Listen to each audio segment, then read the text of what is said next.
Hello friends, my name is Preeti. आप देख रहे हैं एग्जाम 10 यूट्यूब चैनल। फ्रेंड्स, आज से हम लोग शुरू कर रहे हैं अपना सुपर 25 सीरीज। इसमें क्या है कि हम लोग 15 क्वेश्चन डिस्कस करेंगे सामान्य ज्ञान से और लास्ट के 10 क्वेश्चन होंगे हमारे हिंदी से। तो एग्जाम में आपको पता है कि हिंदी, सामान्य ज्ञान हर जगह से प्रश्न आते हैं। इसमें जो भी मोस्ट इंपॉर्टेंट क्वेश्चन होंगे उसको हम लोग इस वीडियो में डिस्कस करेंगे विद ऑप्शन। ठीक है, तो शुरू करते हैं टॉपिक को। पहला क्वेश्चन हमारा, साइनी गौग पूजा स्थल है किस धर्म से संबंधित है। इस क्वेश्चन का अर्थ क्या है कि साइने गौग एक पूजा स्थल है या किस धर्म से संबंधित है। जैसे गुरुद्वारा है, ठीक, मस्जिद है तो मुसलमान से संबंधित है, मंदिर है तो हिंदू धर्म से संबंधित है। उसी तरह पूछ रहा है कि साइने गौग पूजा स्थल, तो इसमें हमारा सही ऑप्शन होगा यहूदी धर्म से। साइने गौग किससे संबंधित है? यहूदी धर्म का एक पूजा स्थल है। नेक्स्ट बात करते हैं, पृथ्वी का सबसे छोटा महाद्वीप कौन सा है। पृथ्वी का, पहले इस क्वेश्चन को पढ़ते ही तुरंत आपके दिमाग में आना चाहिए कि कुल कितने महाद्वीप होते हैं, क्योंकि महाद्वीप और महासागर में लोगों को कंफ्यूजन होता है। तो सबसे छोटा महाद्वीप, तो इसमें हमारा आंसर क्या होगा? ऑस्ट्रेलिया। क्योंकि 7 महाद्वीपों में जो सबसे छोटा महाद्वीप है वो कौन सा है? ऑस्ट्रेलिया। बाकी और ऑप्शन की अगर हम लोग बात करें, यूरोप की बात करें तो यूरोप छठे नंबर का है, अंटार्कटिका की बात करें तो यह 5वें नंबर का है, दक्षिण अमेरिका की बात करें तो यह चौथे नंबर का है। अब स्टार्टिंग से एक बार सीरीज को रिवाइज कर लेते हैं कि एशिया नंबर 1 पे, एशिया महाद्वीप का क्या है? सबसे बड़ा महाद्वीप। उसके बाद है हमारा अफ्रीका महाद्वीप, फिर है उत्तरी अमेरिका एंड देन दक्षिणी अमेरिका, फिर 5वें नंबर पे अंटार्कटिका, छठे पे यूरोप और लास्ट है हमारा ऑस्ट्रेलिया। ठीक, अब ये बताइए, अंटार्कटिका से एक काफी इंपॉर्टेंट क्वेश्चन पूछा जाता है कि अंटार्कटिका पे जो भारत का अनुसंधान केंद्र चल रहा है उसका नाम क्या है। पहला तो दक्षिण गंगोत्री चल रहा था, इस समय जो अनुसंधान केंद्र चल रहा है उसका नाम आप लोग को कमेंट बॉक्स में बताना है। ठीक, अगले क्वेश्चन की बात करते हैं, निम्न में से सबसे कम जनसंख्या वाला प्रदेश कौन सा है। पहले मार्क कर लीजिए कि क्या पूछ रहा है, सबसे कम जनसंख्या वाला प्रदेश। अब ऑप्शन को देखते हैं, गोवा, मणिपुर, सिक्किम, अरुणाचल प्रदेश। इसमें जो हमारा सही आंसर है वो है ऑप्शन नंबर बी। सबसे कम जनसंख्या वाला देश कौन सा है? सिक्किम है। ठीक है, कौन सा है? सिक्किम। सिक्किम की जनसंख्या की बात करें तो यहाँ पे केवल 6.10 लाख जनसंख्या है। कितना है? 6.10 जनसंख्या। ठीक, और सबसे ज्यादा की बात करें तो सबसे ज्यादा जनसंख्या है कहाँ पे? यूपी में है, करीब 19 करोड़ प्लस है। ठीक, 19 करोड़ प्लस जनसंख्या कहाँ पे है? उत्तर प्रदेश में। सिक्किम की बात करें, सिक्किम की कैपिटल क्या है? सिक्किम की कैपिटल है गंगटोक। बाकी ऑप्शन में अरुणाचल प्रदेश की बात करें तो यहाँ की कैपिटल है ईटानगर। गोवा की बात करें तो पणजी। मणिपुर का क्या है? हमारा इम्फाल है। ठीक, सिक्किम के बारे में अगर आप लोग ये जान रहे हैं कि ये सबसे कम जनसंख्या वाला प्रदेश है तो यह भी जान लीजिए कि यहाँ के ब्रांड एम्बेसडर कौन है? AR रहमान। ठीक, अब बात करते हैं हम लोग अगले क्वेश्चन की कि स्वतंत्र भारत के लोकसभा के प्रथम स्पीकर कौन थे। लोकसभा स्पीकर मतलब लोकसभा अध्यक्ष, तो कौन थे? जीवी मावलंकर, गणेश वासुदेव मावलंकर। आप लोगों ने सुना होगा। इस समय अगर हम लोग करंट में बात करें कि लोकसभा के स्पीकर कौन है तो सुमित्रा महाजन है। लोकसभा की स्पीकर कौन है? सुमित्रा महाजन। अब अगर आप लोग लोकसभा स्पीकर की बात कर ही रहे हैं तो यहाँ पे देख लेते हैं कि और कौन कौन से क्वेश्चन इंपॉर्टेंट है हमारे लोकसभा स्पीकर से। एक संयुक्त अधिवेशन बुलाया जाता है, जब संयुक्त अधिवेशन किस आर्टिकल में है? यह है 108 में। संयुक्त अधिवेशन कौन बुलाता है? तो राष्ट्रपति बुलाता है, लेकिन संयुक्त अधिवेशन की अध्यक्षता कौन करता है? यह पॉलिटी का क्वेश्चन है, कई बार एग्जाम में आया है। इसकी अध्यक्षता किया जाता है लोकसभा के अध्यक्ष के द्वारा। और कौन सा क्वेश्चन है कि जब मान लीजिए कोई भी एक कानून बनना है और उसमें दोनों के मत बराबर हो, पक्ष और विपक्ष दोनों के मत बराबर हो, तो जो निर्णायक मत होगा यह लोकसभा अध्यक्ष का होगा। यह किस आर्टिकल में दिया गया है? यह दिया गया है आर्टिकल 100 में। कौन सा आर्टिकल है? आर्टिकल 100। अगला क्वेश्चन हमारा कि भारत में बीबी का मकबरा कहाँ स्थित है। बीबी का मकबरा स्थित है हमारा औरंगाबाद में। कहाँ स्थित है? औरंगाबाद में। यह बनवाया था मुगल शासक औरंगजेब ने। किसकी याद में बनवाया था? तो दिलरास बानो बेगम के। ये औरंगाबाद पड़ता कहाँ है? अभी मैंने आपको बताया था कि महाराष्ट्र का जो दूसरा मेगा फूड पार्क बनाया गया है, पहला तो सतारा में बना है। करंट का एक क्वेश्चन था कुछ दिन, करीब 10 दिन पहले मैंने आपको बताया है कि महाराष्ट्र में एक दूसरा मेगा फूड पार्क बन रहा है, जो कि कहाँ बन रहा है? औरंगाबाद में बन रहा है। पहला तो सतारा में बना और दूसरा कहाँ है? औरंगाबाद में। और यहीं पर है क्या? भारत में है बीबी का मकबरा है महाराष्ट्र में, जो कि बनवाया गया है औरंगजेब के द्वारा। और ऑप्शन देख लेते हैं। हैदराबाद में क्या है? हैदराबाद में देखिए चार मीनार है, जो कि बनवाया गया था कुली कुतुब शाह के द्वारा। किसके द्वारा? कुली कुतुब शाह के द्वारा। फतेहपुर सीकरी यूपी में है, बुलंद दरवाजा आपको पता ही है। फिर है हमारा बीजापुर। ठीक, तो बीजापुर कहाँ पे पड़ता है? या कर्नाटक में पड़ता है। आप लोगों ने सुना होगा बहमनी साम्राज्य यहाँ पे राज करता था बीजापुर में। ठीक है, नेक्स्ट बात करते हैं, मेसोपोटामिया का पुराना नाम क्या है? मेसोपोटामिया का पुराना नाम क्या है? इसका नाम है इराक। मेसोपोटामिया जो है सबसे प्राचीन सभ्यता भी कहा जाता है मेसोपोटामिया को, और इसका पुराना नाम क्या है? इराक। अगला क्वेश्चन हमारा कि विश्व की प्रथम महिला प्रधानमंत्री कहाँ से थी? आपके ऑप्शंस हैं पाकिस्तान, नेपाल, श्रीलंका, भारत। तो हमारा जो सही आंसर है वो है श्रीलंका।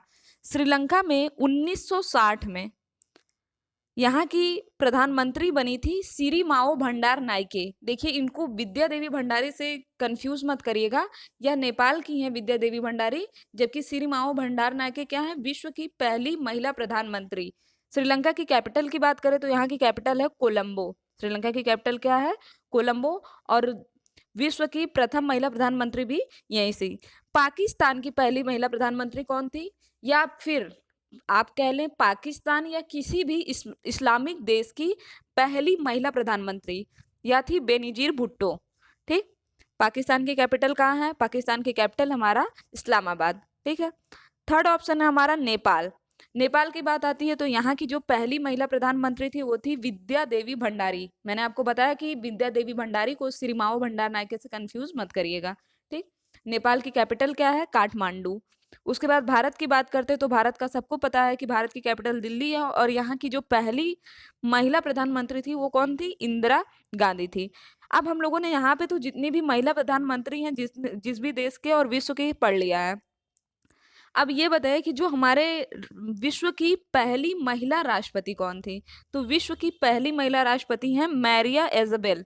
कौन है? जो कि अर्जेंटीना की हैं। कहाँ की हैं? अर्जेंटीना। 1974 में ये बनी थी अर्जेंटीना की president मैरिया Isabel.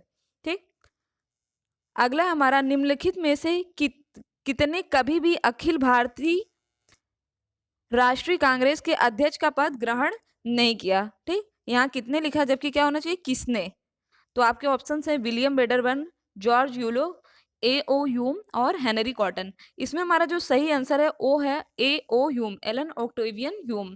Elon Octavian Hume ने सन 1885 में आईएनसी की स्थापना किया था, इंडियन नेशनल कांग्रेस की स्थापना किया था, जिसके पहले अध्यक्ष कौन थे? व्योमेश चंद्र बनर्जी थे। ठीक, विलियम वेडरबर्न की बात करें तो यह ए ओ ह्यूम के जीवनीकार थे, और इन्होंने आईएनसी में कांग्रेस अधिवेशन की अध्यक्षता भी किया था। जॉर्ज यूले की बात करें तो यह प्रथम अंग्रेज अध्यक्ष हैं जिन्होंने भारतीय राष्ट्रीय कांग्रेस की अध्यक्षता किया था।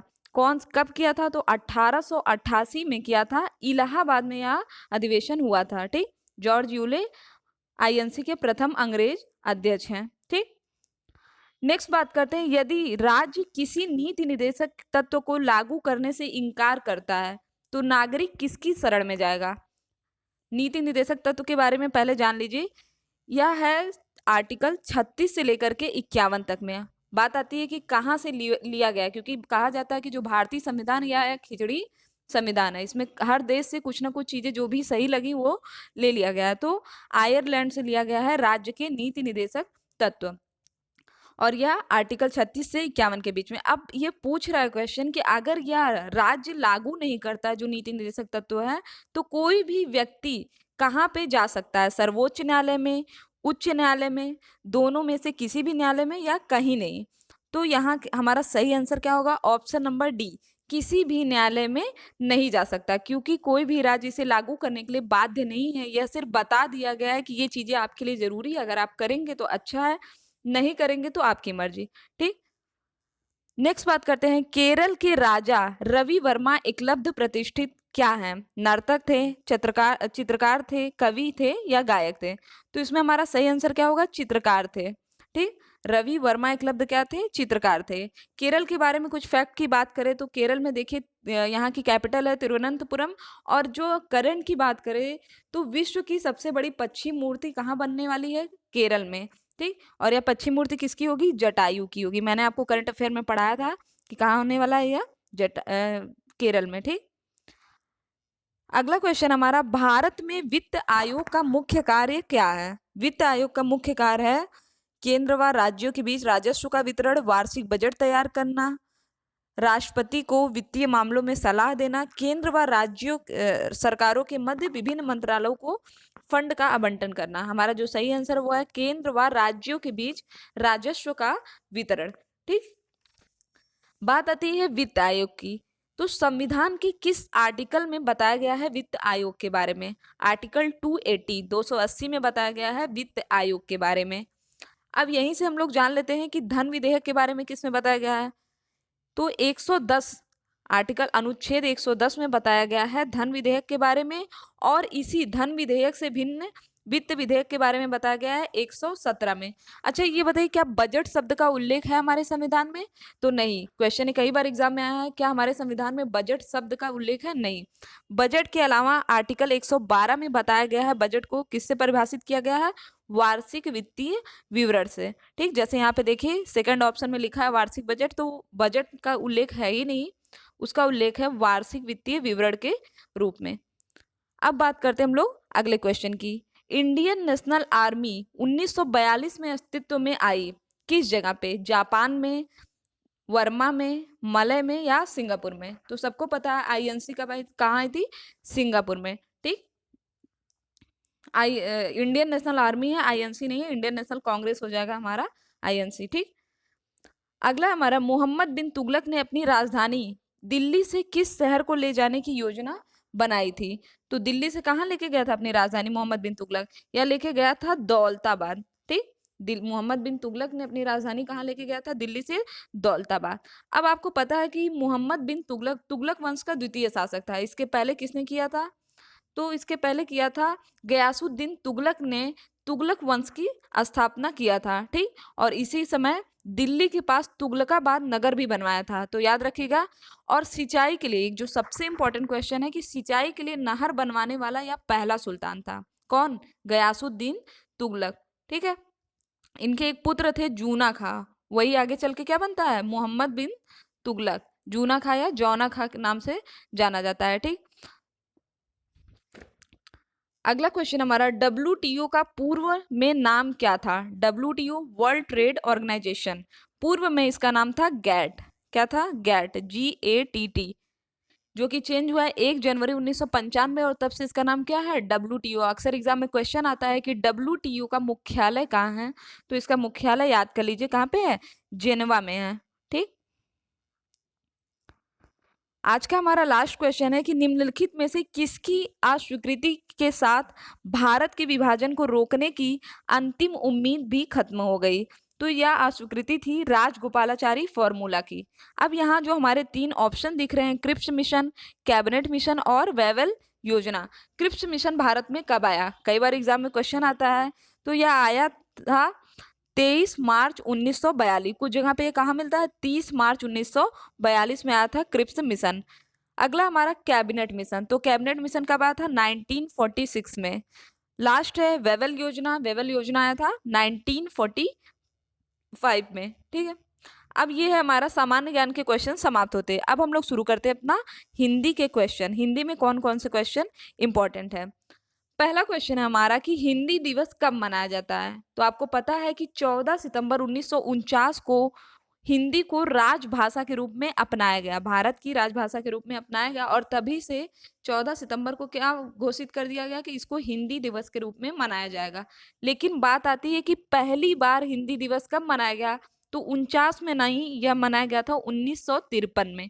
कब मनाया गया? 1953 में। इसके साथ साथ यह भी जान लेते हैं कि विश्व हिंदी दिवस कब मनाया जाता है। तो विश्व हिंदी दिवस मनाया जाता है 10 जनवरी को। ठीक, या तो हिंदी दिवस है, जबकि विश्व हिंदी दिवस कब मनाया जाता है? 10 जनवरी को। नेक्स्ट बात करते हैं, मधुलिका जयशंकर प्रसाद की किस कहानी का पात्र है? मधुलिका, तो मधुलिका पात्र है पुरस्कार का। कौन सी कहानी का है? पुरस्कार का पात्र है मधुलिका। ठीक है। निम्नलिखित वाक्यों में क्रिया विशेषण युक्त वाक्य कौन सा है? मैं कल नहीं जाऊंगा, इसमें तो है नहीं। यह फूल सुंदर है, नहीं। हवा धीरे धीरे बह रही, तो हमारा सही आंसर क्या होगा? हवा धीरे धीरे बह रही, इसमें क्या है? क्रिया विशेषण धीरे धीरे। ठीक। नेक्स्ट है हमारा, निम्न में से किस वाक्य में विशेषण का प्रयोग हुआ है? विशेषण क्या होता है? जैसे विशेषता बतलाए। ठीक। तो इसमें बताइए, सीता फल खाती है, अब इसी में होता मीठा फल खाती है, खट्टा फल खाती है, तो यह भी हो जाता। ठीक। थर्ड ऑप्शन देखिए हमारा सही है कि मेरी गाय काली है। काली क्या है? विशेषण है। ठीक है।